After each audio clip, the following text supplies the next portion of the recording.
This Rabbit Hole Matrix was recorded on January 15th, 2021. Good morning, Mayberry.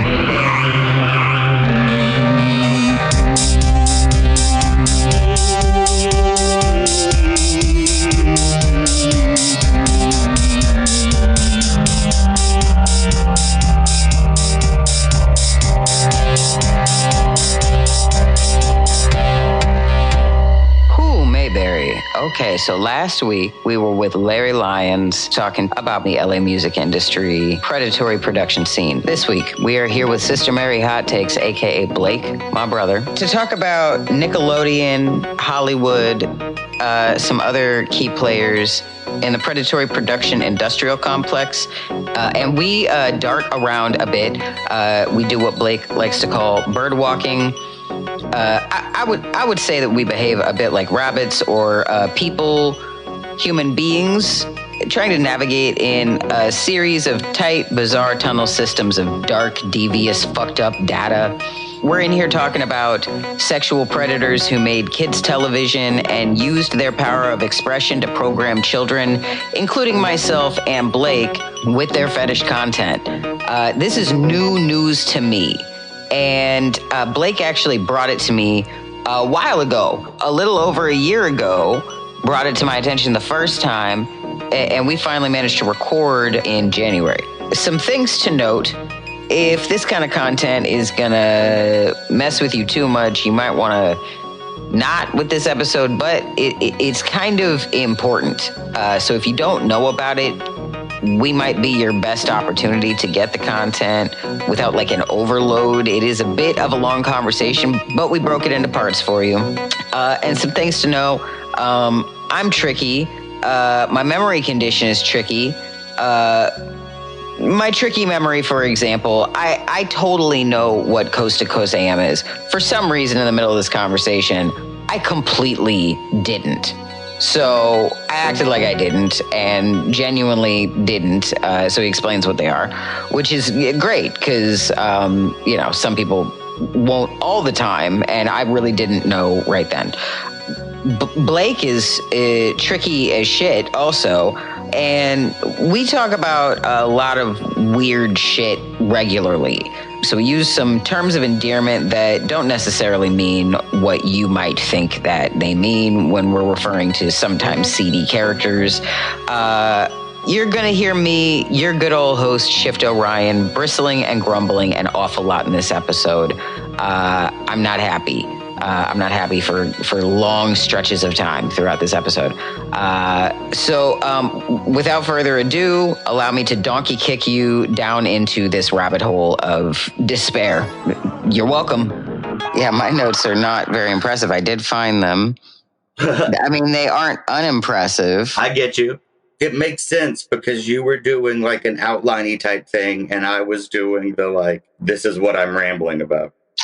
I've got rando relief. That's what I've got. I've got yes. I feel like I'll glance at my notepad if I'm like, oh shit, I'm breaking a sweat. And I might just directly and intentionally steer us off topic just for a moment. Well, what's actually part of these notes include from my old notes totally include so you wanted to veer off topic. I mean, yeah, for instance, Kristen Glover. What is it? That's what I have written. God knows what that thought was, but I mean, really, need there be anything else? I'll tell you, I've got two notes that I can't imagine. Actually, no. Okay, I just figured out one of them. I just solved. It's a riddle that I wrote to myself in the past to keep myself excited about living my life. And what am I going to do to surprise myself next? So that's why I write notes at all. Actually, I don't write them to organize a single thing. That's a lie. I'm doing all right. Yeah. But okay, so we're about to dive in. Okay. All right. So why are we gathered here today, Sister Mary HotTakes? Well, for an onion, there's layers. This is just the slicing in, getting started, and we will work our way backwards and forwards depending on where in the onion we need to go. But to me, this is kind of a good starting place for so you found out that your childhood was created by pedophiles. And So this is the thing. You're making bold claims here. I am. We make bold claims on this show. I'm not, that's not a line. I'm just saying, what is it that isn't made by pedophiles that we love? Because well, they're in every market. it seems like it. It's like every time I turn around, there's another fucking pedophile. And now the thing is these are particular pedophiles. These are like, say like Dan Schneider. Right. So like when you say the name Dan Schneider, I'm just like, did I go to like, kindergarten with the guy? He basically was Nickelodeon when it comes to live action Nickelodeon. Basically everything from All That to Keenan and Kel, The Amanda Show, Drake and Josh, Zoe 101, iCarly, Victoria, Sam and Cat, Henry Danger, Game Shakers, and The Adventures of Kid Danger. Not gonna lie, where my knowledge falls off on things that exist is between iCarly and Victorious. That's where I no longer had a sibling that I was with watching, you know what I'm saying? Like I had grown up kind of at least knowing the other things existed. iCarly was more my sister Carly's generation. Sure. I'll admit I do know a number of those shows, but my knowledge ends before that. I knew of iCarly, but did not see any iCarly. I don't know what it is.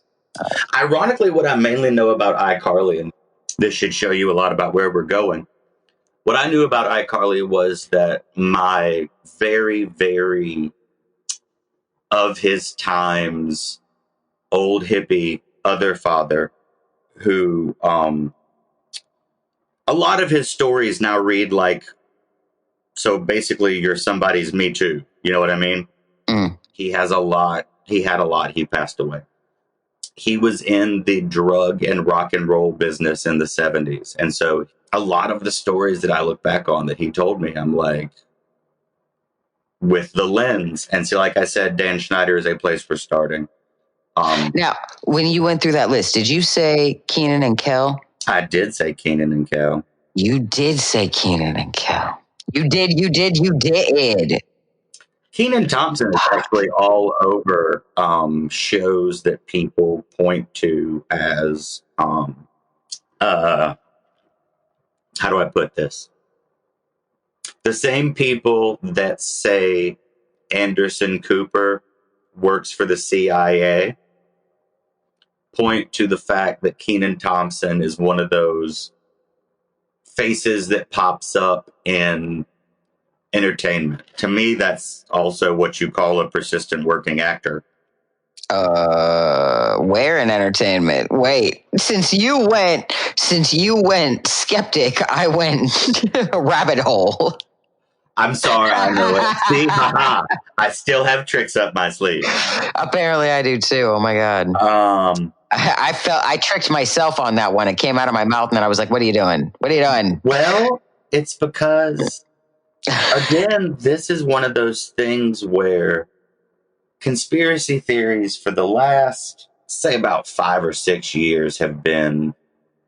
Well, back when I first started listening to Coast AM in 2001, I was always interested in the conspiracy episodes.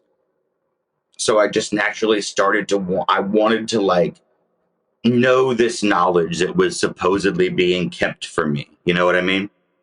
No. What show? What is this?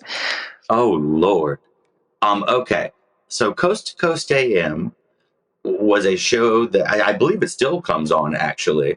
AM channels and some FM channels around the nation. It would start at 1 o'clock Eastern time.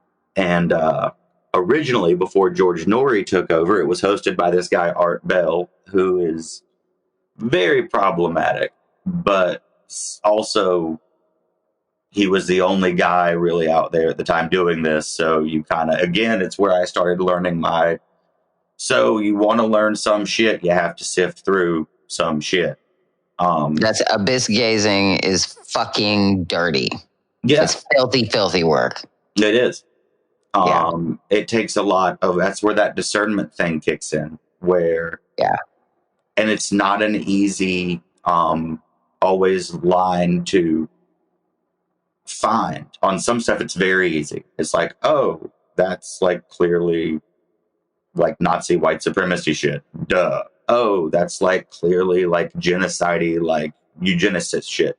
Duh. Well, that line's not so clear for everybody. People have different virtues and morals and different alarms for those kinds of things. Different, like, it's like they may be like normalized to certain rhetoric or things that we would see as, this is an identifier of, what we would call a hate group, but they don't even have those rhetorical concepts installed in their structuring. So when this data, it's almost like abyss gazing is dirty work. And then if people don't have the aptitude or training to do, like if you had people doing plumbing or like sewer work that didn't have capacity to really manage being around that kind of toxic substance, you know what I mean? Same deal. Like you get sick and you can bring that kind of sickness around if it's like a bacteria or something that grows in you, some shit on your clothes and whatever. Hey, look at people who do work with shit. You have to wear the protective gear to properly. Spiritual armor. Yes. Yeah. Exactly. Your spiritual shit, your muck boots. What do you call them? That's going to do. That's what you're doing. I have given them a workout, let me tell you. Yeah. I've had to get a few new pairs. Your boots were made for walking, and that's just what you do. So take us on a journey. Take us on a journey. So, Coast to Coast AM was where I fell into all of this, which really does track. That really is. I can literally draw the line from Coast to Coast AM to what I'm talking about right now. They didn't probably know they were drawing that line. They tended to go more, they loved the alien type stuff and all that. They were very, they were friends of Uncle Bill. That's going. Okay, we'll get into Uncle Bill another time. Don't even. Yeah, we're not even going to say who we're talking about. So we're just going to keep on slide. We're going to slide right along. We'll get back into that later. Yes. I'm now really having to fight not to make an Uncle Chuck joke. So. Leave him out of it. You leave Charles Manson the fuck out of the situation. Okay, I'm just going to, you know me. When have I ever left Charles Manson out of any situation? Yes, well, no, you're gonna, because we're gonna focus on other types of charged, controversial figures today. I know. I'm sorry. Yeah, these ones, but these ones are people that everyone should get excited about, and they don't know about, as opposed to Charles Manson, who everybody is extra excited about, and I still don't understand why. When they're not as excited about Tex. But we're not talking about Uncle Chuck today. We're talking about take us on a journey in your muck boots. Does everybody have their muck boots on? We've got a trolley. Everybody get in the trolley, and all right, we're going through the muck. Okay, so come along and ride on a. Would not describe it as a fantastic voyage. It's repugnant comes to mind. Repugnant voyage. That actually rhymes. That works. Come along and ride on a repugnant voyage. Yeah. Okay, we got something. That's a jingle. We're gonna make it, and then when we revisit this shit, I'm gonna play it. Go on. I'm totally ADDing off into the Gap band now, who is not. No, come back. You got to stop chasing squirrels and stop chasing butterflies. We got to go. Let's go. Dan fucking Schneider. March. This, and I know that you're not like, I know somebody out there is like, but wait, Coast to Coast. Don't worry, I'll rap back. I will. I mean, Google it. Like, I have to. Some things are. Yeah. He's not going to thoroughly explain it. We're going to Google it. Coast to Coast AM. Okay, good. Because that's that's a side note. And by side note, I mean topic. So Dan Schneider won the first Nickelodeon's Kid Choice Award. He was kind of instrumental in taking Nick to that, like, it was already like the kids channel, but then it became like the Powerhouse Kids channel. His stuff was known for being subversive, is a word that I would use. His stuff always had like this sexual element, especially as you get into iCarly. How I knew of iCarly was this man that I knew who used to watch as a lecherous, dirty man. And I would sit there like, that's my sister's, like, that's not good. So that I have to bristle on behalf of everyone. That's I get you. He was a product of that 1970s. You can sexually harass people, and that's called flirting culture. But basically, that was the first time that I saw that show or any of those shows through. Like, it had never dawned on me, because I was like 20. I was like very green, 18 or 19 at this point, not even 20. And it just kind of hit me that,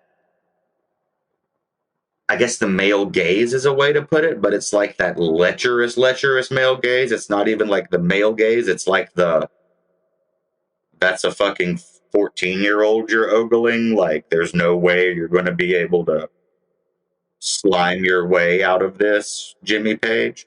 the ultra male gaze, the mad male gaze. Yeah. Like Mad Men, like that era. Exactly. Mad male gaze. Exactly. There you go. The product of that generation, of that marketing campaign. The same way I can honestly look at my little sister knowing that she grew up watching Drake and Josh and Zoe 101 and iCarly. And I can't help but wonder, like, what programming happened. You know what? You can't help but wonder it, because this is all programming, and this is all okay. So, to mention Dan Schneider, I can't not mention Amanda Bynes. And Amanda Bynes is actually the root of this rabbit hole, if we want to show the man behind the curtain of how we got here. We started talking about Amanda Bynes. And next thing you know, I said 3 words, and you're like, this is a show, not a conversation. Sure. This was a while ago. This was like a long time ago, months ago. Yes. Like April. Yes. Like a year ago. Dang, almost. Yeah, it was. It actually was. It's crazy to think. Because it was it was before you were going to come visit. We reconnected right around Valentine's Day. I'll always remember that, because that's, but so Amanda Bynes has actually popped back into the news again. She has? Yes. I didn't know either until we were talking about this. And I was like, let me poke around and, just make sure I haven't missed anything. And lo and behold, I fucking missed something. Apparently she has a secret Twitter account. A secret Twitter account? By the name of Ashley Banks. Ashley Banks? And now Twitter is your land. I actually am not a Twitterer. I'm going in. So is that Ashley with an EY? With an I? What are we? Oh my goodness. Yeah, it's as basic as you imagine. Ashley Banks. Okay. I'm on this. Oh, I just got the Fresh Prince of Bel-Air reference in her name. So that's what that is, right? Ashley Banks? I believe so. Ashley Banks? Yeah. That's right. Yeah, that's right. Yeah. So what? Why is she? Okay. Wait, is there somewhere you have to take us for me to understand what you're... No, I think actually that's just part of the madness. It is Amanda Bynes. Okay. Because she, as we know, went down. She had a very rough few years. She's now under a conservatorship, like Britney Spears.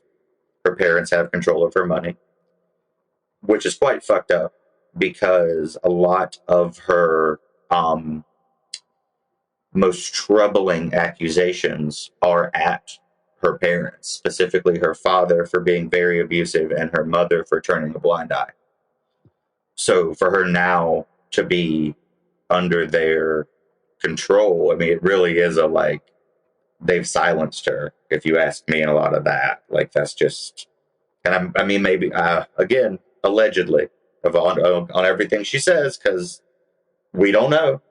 we can just piece together things. And Dan Schneider, there has been talk for quite a long time that one of his first real victims, and he had his alleged many victims. One of them was Amanda Bynes, who he forced to have an abortion. And that directly leads then to another. Okay, so on the Dan Schneider thing, I'm telling you all, I'm giving you here, I should be whetting your appetites to go look up this shit for yourself. I am not by any way, shape, or form supposed to be your only source of information. I fucking hit potholes. Like, I miss shit. Do your own work. Well, again, I mean, I also just want to point out that thing I said before, where it's like when you start getting into abyss gazing, if you're not prepared to deal with it, this is a whole audience here. And there's hella times where I be saying shit where it's going to spin off and somebody's going to take it the way they take it, and who knows what's going to happen with it. I went ahead and did everybody a favor. I threw some links down in the description. If they happen to not show up in the platform you're listening on, go to goodmorningmayberry.com. In the description of this episode, you will find sources. It's pretty hard to see anything besides abuse in the videos. Most of the content that I am circulating comes from Sloan on YouTube, a freelance expose journalist. And he has some pretty comprehensive content on the fuckery happening in the industry. I couldn't find anything about that abortion besides hearsay. So I'm going to let Blake back at y'all. I'm a powder keg of, oh God, what did I say? That's what I'm saying. So the hell am I. And I am taking this moment to really revere what that function is with a lot of us and the audience as a community. Well, so to that point, maybe right now you're thinking to yourselves out there, especially if you don't know much about any of this kind of stuff, you're like, this is outrageous. How could any of this, like this whole, he got what, and then this was covered up by who, and all that, not to make an all that pun. I mean, I was gonna not, in my head, the song played. I know, did you hear it? Yep. This is, me too. But so, and that's what makes all of this hurt so fucking bad, is that you realize that a lot of the people that were your, well, especially for someone like me, who television was my favorite babysitter. Like, I spent hours with, especially right around that all that age. Amanda show, I was kind of falling out because I was right around 99. And I was kind of falling away from TV and more into let's go party on the weekends kind of stuff. But all that and Keenan and Kel and Good Burger and that stuff is just drips with nostalgia for me. It's the same way it hurts when I find out so much about 70s rock and roll, because that was the music I was raised with. And to find out how much of it is littered with this kinds of stories, which again brings me to my point of, if you're saying all this is so outrageous, we need to remember Jimmy Savile. Jimmy Savile was a DJ in the late 50s, early 60s, who became one of the first VJs, on the TV. He was basically England's Dick Clark kind of a thing. He was very hip, but always very the weird wizardy kind of a character. There were sporadic claims dating back to the early 60s about him and abuse. Was kind of known as an open, closed secret kind of a thing. Johnny Rotten was famously censored for calling him out on the BBC, and it was edited out. And then after he died and all of the claims were made and all of the people came forth, and we're now currently at over 500 claims of abuse by Jimmy Savile. he is basically England's Epstein, even to the point where he, the same way that Epstein was Prince Andrew's, right hand peddler, Savile was that to Prince Charles. That was his.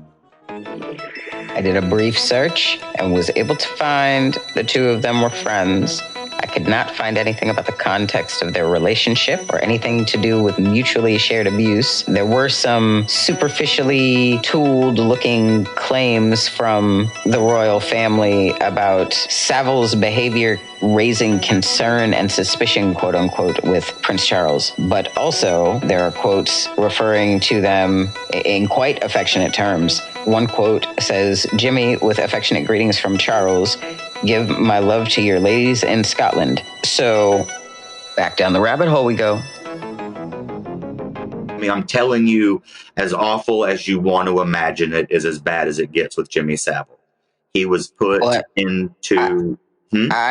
I've been somewhat passively, not Google checking everything, but so far I have not found an Ashley Banks profile that seems to be any Amanda Bynes profile. I'm just going to say that right now. Let me send you a link to the source to where, I saw the fucking picture. That will help me.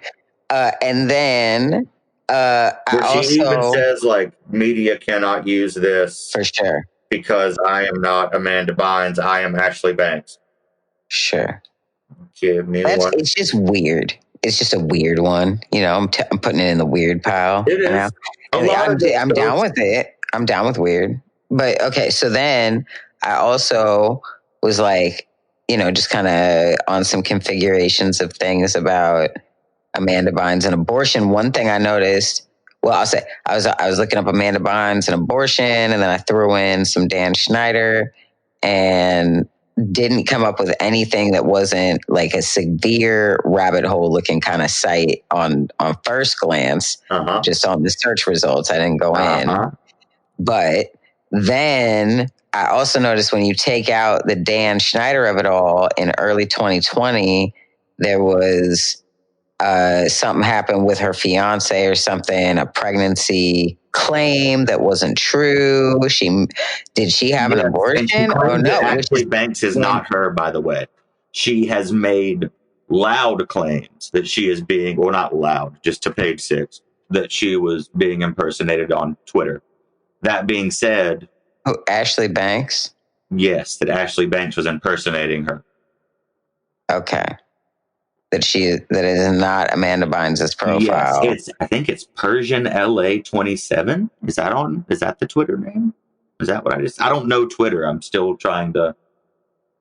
I mean, I did find that Can't person. Be reached. Yes, this is supposedly, that's the at Persian LA 27. Oh. That is her supposed fake page. Interesting.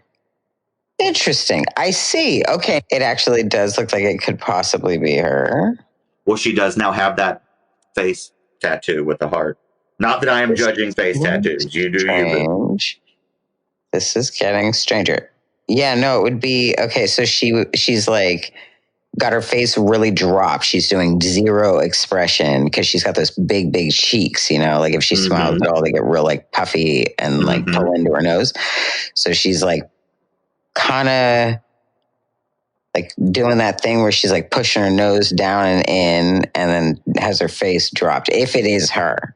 Right? Yeah. It could be, in theory. Now, they could even be using a picture of her just as their fucking avatar. Of course, that's all I'm saying. But at first, I was like, I don't even see anything that might be Amanda Bynes when I first scoped. So I'm amending my. There's a few videos on YouTube that I kept running it because I dig into lots of places, and of course, YouTube is the great shithole of the internet. Well, let's not take 4chan's beer. But YouTube is one of the places where a lot of, I'm going to say the word knowledge, but that doesn't mean it's true, is held that you have to sift through, which is what really draws me into this. Haha, we tricked you, bitches. This is actually, along with all of what we've told you and how it truly is, like, allegedly true, a lot of this ties into the roots of QAnon and where QAnon started what is known as the Pedowood controversy. They began with that to co-opt also the Save Our Children hashtag. And QAnon began to kind of pull in a lot of conspiracy theories, and they began to shelter it all under the house of Q. Mm-hmm. And that Donald Trump, who, by the way, they want you to ignore the pictures of him looking kind of coked out, partying with Epstein. That's not the point. And I have truly read Q people talking about how Trump was actually, like, working to, infiltrate. And it's like, no, don't tell me that way back when this shit was taken, your beloved savior was actually working deep cover for, like, shut the fuck up. Is that what I was wondering where the justification comes in to not bring that laser onto? From what I've seen, Q just actually willfully ignores that whole, like, Trump part of the Epstein story. And they're just like, no, they're all bad. Donald was there, but just a few times, and he wasn't, like, into it. And it's one of those. Wait. From everything we've heard from his own mouth, he sounds exactly like the kind of guy that would fall for Epstein's trap. Like, if anything, I'm pretty sure that when Epstein went home that night and wrote in his diary, he was like, "Dear diary, I just met the easiest mark I ever met. His name was Donald Trump."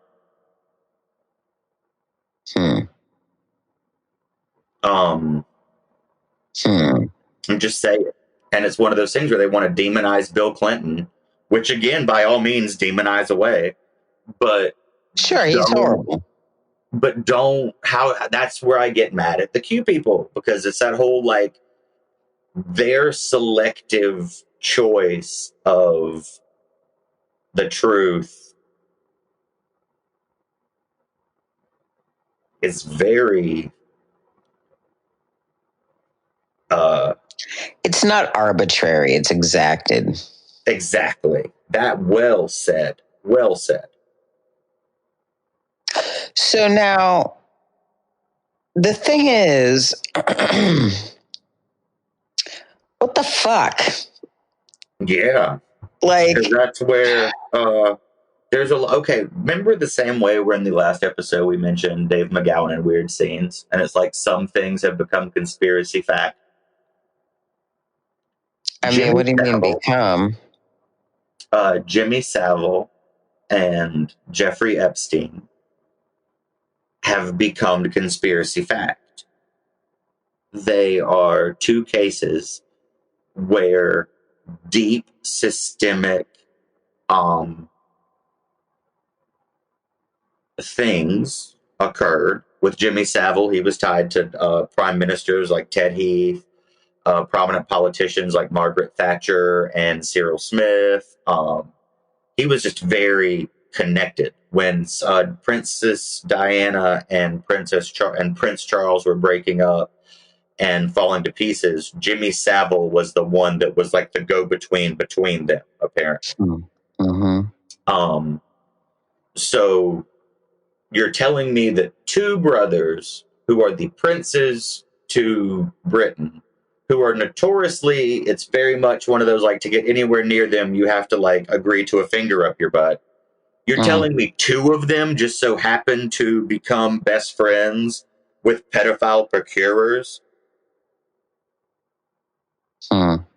I mean, never forget, Jimmy Savile's full name is Sir James Wilson Vincent Savile, I do believe it is. I'm now going to look and see how well I remembered that fuckstick's name. Mm-hmm. I think I nailed it. Mm-hmm. What I was just about to mention earlier, he was appointed as the civil servant to the lead task force to reform the infamous Broadmoor, which is a mental health facility in the UK. And he had his offices by the morgue because he is also a necrophiliac, amongst other things. Wait. Yeah, Jimmy Savile. What? Hold on. Stop. Wait. I gotta well this one up. Go for it. Wait. What?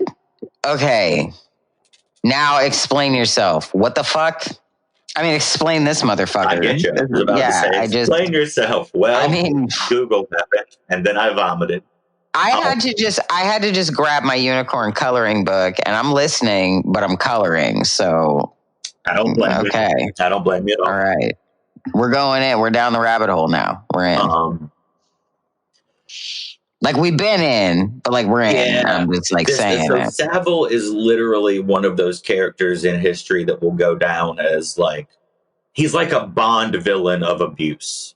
He would brag about how he was protected by his Sir title, how he had close friends in power, and he would literally do that thing where he's like, I'm me, what are you going to do?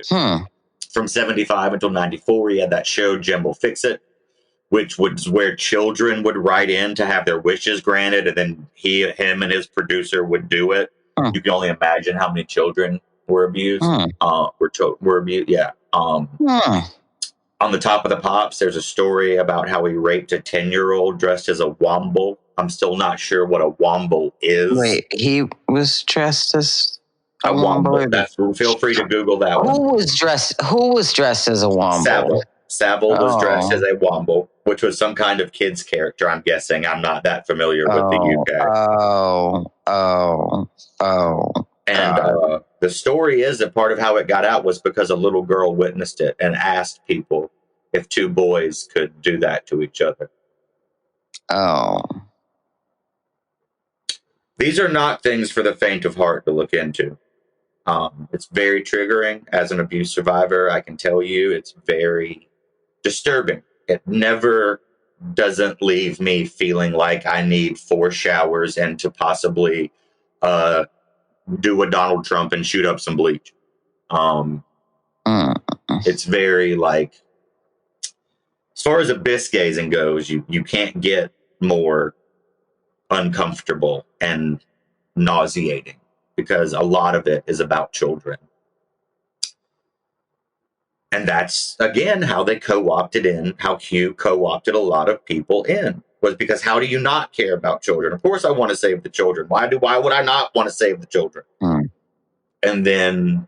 So let's take a step for a second, because I'm kind of like maybe piecing some things together. There's some moments with Q that are like, you know, I think people don't really understand how a mass movement works. And Q has been galvanizing street energy from at least what I have been able to witness from without going anywhere from the internet and just watching events. They seem to have been building steam, I want to say since like 2016 or 17, 2015. I've watched them pull in about half of my fucking high school class. I'm going to be honest with you. Okay, but like 2015, I think, was when I started noticing what I wouldn't have identified it at the time as, oh, this is Q stuff. But there were things happening then that when I look back at them knowing what I know now, I can't help but see that was precursor to Q shit. Yes. So I had to... Like, for example, there was a big thing with like, quote unquote, oh, have you heard about the Arabs raping all the women in Germany? They're just running the streets in Germany, the Arabs, right? And there was like some other tangential stuff with that narrative that I heard from some boomer white dudes that like it just stands to reason that track of rabbit hole could and would lead to Q content eventually. Whether or not people choose to consume that and embed that into their identity at the point that they run into that content is a different story. I understand how these tracks work mostly because of like Nibiru. Nibiru to occupy is really what I would, if I was going to track it to a specific point. Nibiru to anonymous, like frankly. Yes. Yes.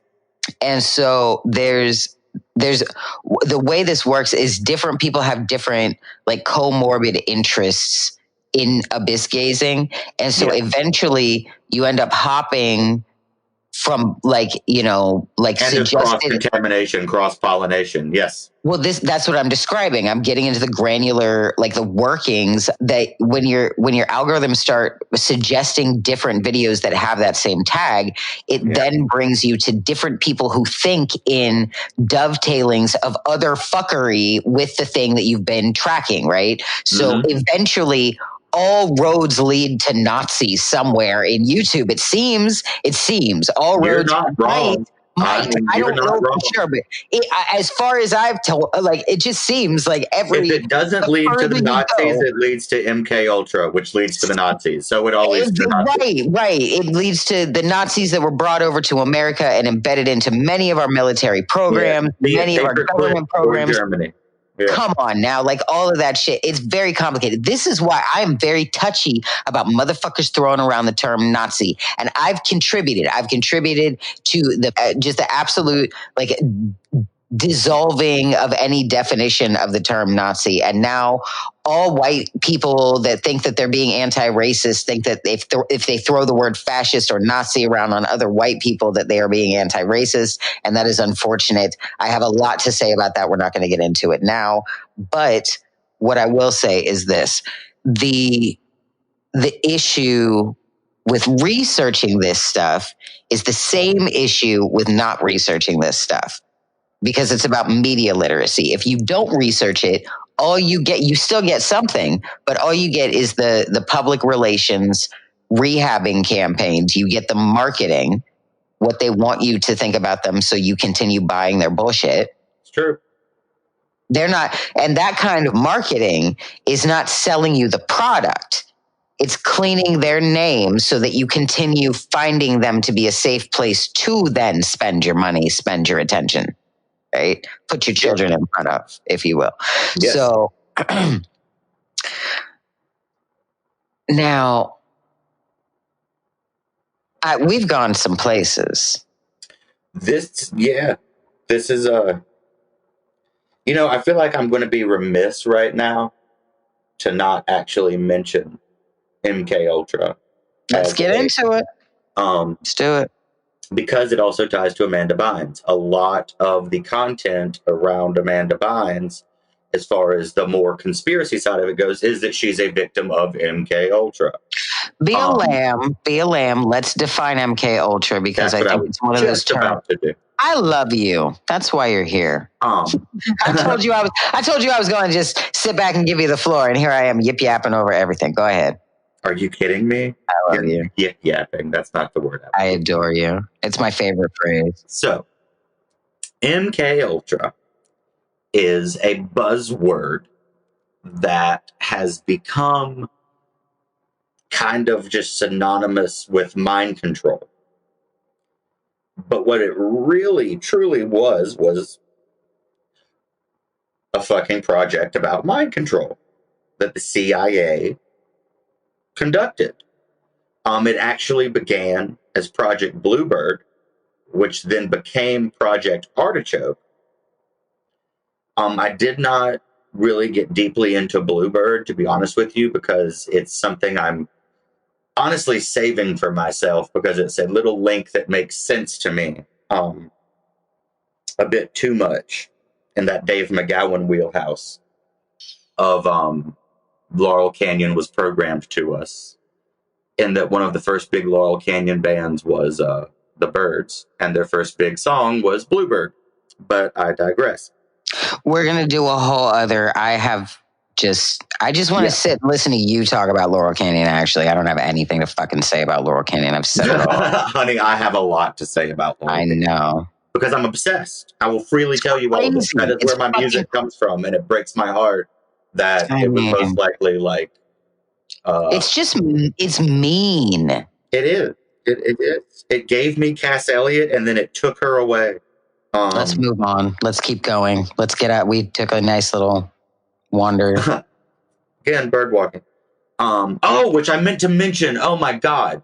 Bird walking actually should be credited properly to my friends Brooke, Victoria, and I, who were the original. That's what we called ourselves, the bird walkers, because we would just sit and talk about shit like this and life and tarot cards and esoteric shit and God knows what else.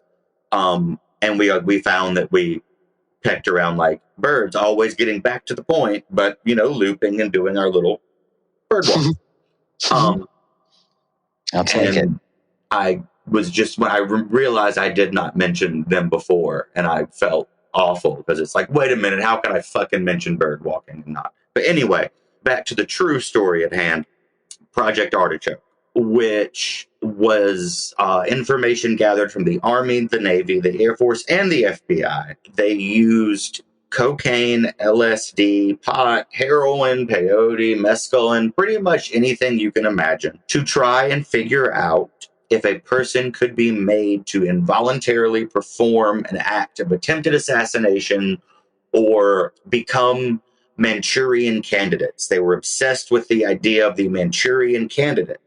And if you remember how obsessed, like, say, Mengele was over in Germany with twins and the way people worked and all that kind of stuff, and then you see where our government went post-World War II, you can't help but notice. But then again, see, the U.S. and Germany had a cross-pollination going on for a long time, going back to like the eugenics stuff. Yep. And you really can't.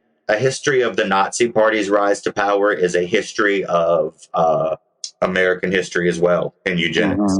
And that's just, sorry, folks, that's the way it goes. And so that's what MK Ultra was. You always hear about it. But Project Artichoke then evolved into MK Ultra in 1953. And that's when they began doing things at like university places. That's where, say, like Ken Kesey that you hear about, who wrote One Flew Over the Cuckoo's Nest. He did the acid tests. I was a deadhead in my mid-20s, and I got very, very deep down the dead rabbit hole and into Ken Kesey and the Merry Pranksters and the Beats, Ginsberg, Kerouac, and all that, Burroughs. These are all people I have no idea what you're talking about. But continue. They all dovetail together a lot more than you would think. I'm just throwing that out there for anyone in the audience that is unaware of any of these names. But like I said, this is all just, this is Sister Mary HotTakes opening a bag. What I expect and would hope is that I'm going to mention some shit like this. You're going to go look into it. We're going to come back here and have a little talk about it. And you can see if what I'm talking about meshes with what you've seen and put together. If it doesn't, let a bitch know and let's talk. And I'm talking to our listeners. Yeah. Yeah, please. And that's how growth happens. Let's remember that, folks. That's like how people learn and grow and stuff, is that we have a conversation, and some people are right about some parts of it, and other people are right about other parts of it. And then together, you put it together and you get to something closer to the truth. And that's what you're always hopefully reaching after. And if you're not, you might want to look at your priority. And how? But yeah, so basically the CIA sought to control weaker and less intelligent segments of society, as they put it. And that gets into the mind control of it all. And then you look into where we kind of fall off with knowledge of all of this is MK Ultra, and they say they shut it down. But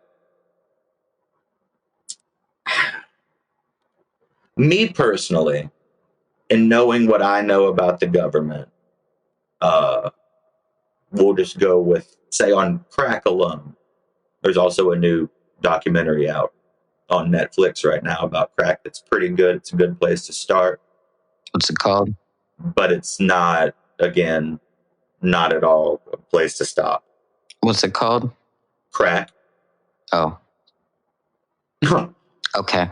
Thanks. Yeah. Gotcha. They actually play a little clip of this song that I have not heard in ages. My dad, who introduced me to stuff like Two Live Crew at far too young of an age and all kind of stuff. I'll never forget him playing and singing this song when I was a kid. Probably this is like 94, 95. It's just a visceral, for some reason, memory. Full disclosure, he is an addict. So, insert irony here. But talk about crazy throwbacks and narratives and controlling perceptions and trusting the government to not. So you've spent all of these decades doing mind control research, and then you just stopped. When have they ever stopped? That's the thing that never makes sense to me about people that seem to have like a Pollyanna perspective on how the government programs work. I just can't wrap my mind around, it's not like they don't stop doing some projects, but when they're onto a weapon, yeah, like that's not a thing they settle. No, especially if they think another side might be working on it too. They don't want to fall behind. Who isn't working? Who amongst any of us isn't working on mind control to some degree? Most people are doing it just in a relationship. Like, I'm going to get a partner. And they're totally, right? There's like a lot of people. I'm being a little bit hyperbolic with like, who amongst us? But I see a lot of people doing different forms of mind control attempts. And I just can't, from what I know about the military, I'm just like, seriously, people? Like, I know people actually, I have the thing with MK Ultra, I've seen people do it to people that I know. Like I've like heard, I've been told stories like, oh, my wonderful boo and blah, blah, blah. And I'm kind of like, there's something a little extra about this person, the way they talk about their boo. And then I find out that they were dosed early on in the relationship and it's usually someone who had like a very intense history with LSD that they then get given LSD by that partner, and they are almost like the old psychedelic Svengali. They're almost like a marionette. Yeah. Like, I don't know. Anyway, so yeah, I just don't believe. I mean, like, you could even reduce it just to the police and like fiction interrogations, and then we know how cops are because a lot of people in real life interact with the police. So like, you know what I mean? Like, there's a lot of this stuff focused on interrogation type stuff. That's the thing. So it's very hard to think that they would just let that go. Or complacency, or like what kind of things you like, what your desires are, and what you consume, kind of stuff. Because it's like they also worked on biological warfare type stuff, like dengue fever as a weapon and that kind of stuff. So it was a very that's another. Don't do that. I'm cutting that. I'm cutting that. Keep it on drugs. Keep it on mind control. Okay. Yeah. Well, arguably that all is biological warfare. We're keeping on mind control. I know it. Mind control. That's just me being a contrarian. Jesus Christ. But so they work in everything. They work in everything. It is though. They totally. I mean, the finger is on it all. We'd like to thank our patrons on Patreon and everyone who's bought our merchandise on TeePublic. Find the links to all that stuff and our social links on goodmorningmayberry.com. We've got closed captioned episodes on YouTube. Subscribe, listen, and rate us on all the podcast spots. If you're wondering who we are, we is me and my demons. And you can join the Legion by following our Tumblr, Twitter, or Instagram, jumping on the Patreon, Or just buying one of our shirts and wearing that around, drinking the tears of whoever you like the least out of one of our mugs. And coming back and checking out the next episode. I'm Shift. And always remember to never forget. Come along and ride on a repugnant voyage. That actually rhymes. That works.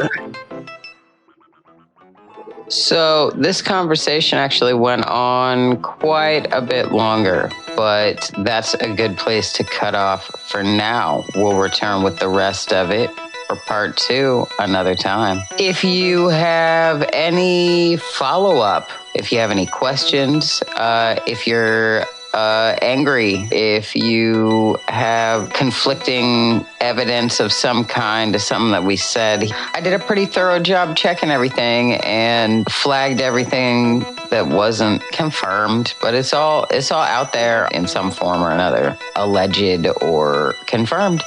But if you're feeling particularly itchy or froggish about anything that we've said, you can email connect@goodmorningmayberry.com or hit us up on the socials.